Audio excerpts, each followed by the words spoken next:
Well, it is hard to believe it's 2026. So happy New Year to you. And I'm excited that we can journey with you this year. Um, it's hard for me not to say my Steelers pulled one out that was just amazing last night. So otherwise, I would be pretty depressed, and I'd have to use a lot of the things I'm going to share with you today. And what I want to share with you today is this: it is amazing as I look in different areas from the NFL, churches, songs, books, how so many of those are suggesting ways that we can grow and heal, but they come from outdated brain change models. And so I wanted to just briefly um, talk to you about not all of them. You'll find a place that you can click on. I've identified 15 of these that are subtly in our lives that we're surrounded by that will save you a lot of time.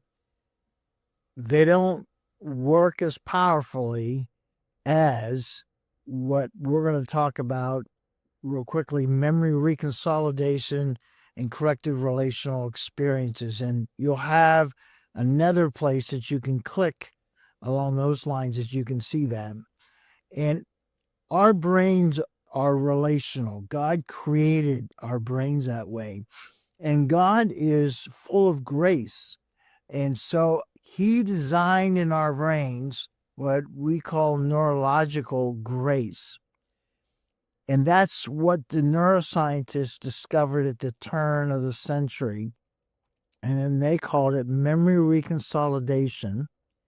And it gets connected to corrective relational experiences that had been going on for a while in the counseling field that made sense of why that was such a powerful experience that creates change and healing.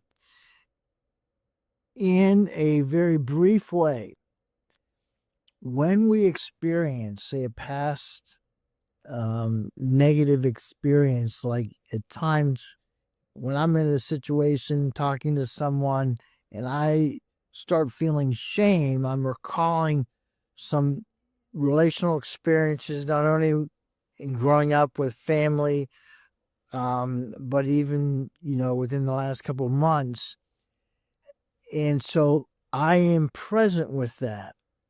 God created our brains that when we experience that and we can feel that in the moment, our brain is open to change. And what it's open to change to will be the present relational experience that's going on. Now, if it's just as bad and shameful as before, it just deepens it. But if you're in a relationship with someone that has a very safe presence, and when you say, hey, I made this mistake, or I really yelled at this person and got angry, or I'm very envious, or I have sexual impulses, or while I have those, and you can feel their acceptance and they draw close to you, that will begin to delete the old experience in the neural pathway that drives our feelings and replace it with the new one. That's why we call it neurological grace.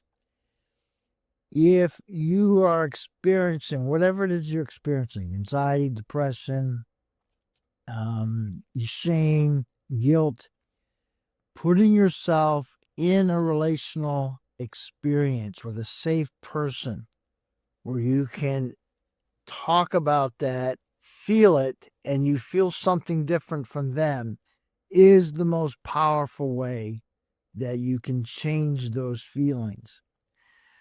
Jesus used it all the time. And so there's another place that you can click that shows you from the series The Chosen how he used that with the woman at the well. He also used it with the woman with the chronic illness and the parable of the prodigal son, even the Sermon on the Mount. those things, blessed are those who mourn because they will be comforted, is putting yourself in a relational experience. It's not just rules and regulation. That's what he does quite a bit. And so I wanted to share that with you. Take a look at those things so that you know what is going to be most powerful for you. And if you want more information or questions about that, feel free to email me. We'll have a discussion online going. You can jump in there.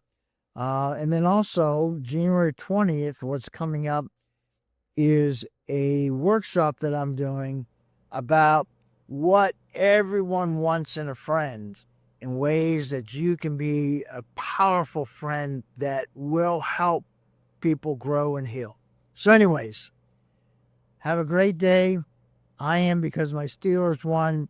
I may be depressed in a week when they lose, but for now, it's good to just connect with you and share some of these things. Take care.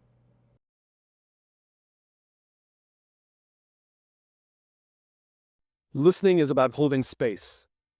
It's not about agreeing or disagreeing. It's about creating a space in which the other person can feel heard. That's the only goal, right? Responding doesn't always have to be in the immediate, because sometimes when you're in that listening space, it's highly emotional, and the thing that we want to do is correct the facts.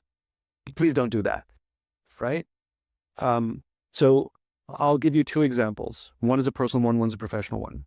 The first one is a friend of mine who works for a Fortune 10, Fortune 50 company, had an issue with an employee. It got escalated up to HR. HR got involved and told them that they needed to sit in a room and talk this out, and HR was going to be in the room with them. Right? Fairly normal in a large corporate environment. So my friend, who was the one who was in the leadership position, who was told that she was being a bad leader, called me up and said, "How do I do this meeting?" And I explained that all that the person needs is to feel heard. That is the total goal of this meeting, I know that she's seeing the situation differently. I know that it's not exactly as she said it to me. I know that there's facts that need to be corrected. All true. This space is only for you to let her feel heard. That's it. They went into the meeting, and my friend practiced her listening skills. Go on, tell me more. What else? Go on, tell me more. What else? Until her teammate had nothing else to say. And at the end of that, my friend said, "How do you feel?" And she said, "Thank you. I really appreciate you taking the time to hear me. I really appreciate it." And that should have been the end of the meeting. HI said, "Didn't you have something you wanted to tell her?" And my friend's like, No, I'm good. And HR's like, No, you have to, HR literally was about to break it. But they created this container, and the time for fact correcting can come a couple of days later. Like, to go up to her and be like, "Can I have another meeting with you? I thought about what you said, and can I share with you some of my reactions?" Because now she's in a rational space. So here's what happened to me that proves the case. I went to see a friend of mine's play. She was an actor in the play. It was easily the worst thing I've ever seen in my life. If I could have walked out twice, I would have. But I couldn't. I had to endure the whole mess because my friend was in the play. At the end of the play, I'm waiting in the lobby and, with parents and friends, and waiting for my friend to come out. And she comes out. She's still in costume and makeup. She's still jacked up on adrenaline from being on stage. She knows me to be an honest broker. And she says to me, "What'd you say?" Now is not the time. Yeah. But I can't lie. So I said, "It was so magical to come and see you do your thing. I've never seen you on stage before. And it was really a thrill for me to come and see you do your thing." True. Thank you. Oh my God, thank you for coming. Crisis averted. 2 days later, I called her up. Adrenaline has gone. Emotions are normal. And I said, "Can I tell you what I thought?" She said, "Sure, of course." And I told her very honestly about, I thought the directing was weak. I thought the script was weak. And she was like, "Yeah." And we had a rational conversation about it. And so I think one of the things we forget in listening and responding is we think it all has to be at the same time. It doesn't. The first part is the emotional part. We don't teach that listening skill to create a space in which someone can empty their bucket and feel heard. And then if there's any facts that need to be corrected or conversation needs to happen, it can happen a day or two later when somebody feels good, and we can actually have a rational conversation. Because very often we mix the two and they're oil and water.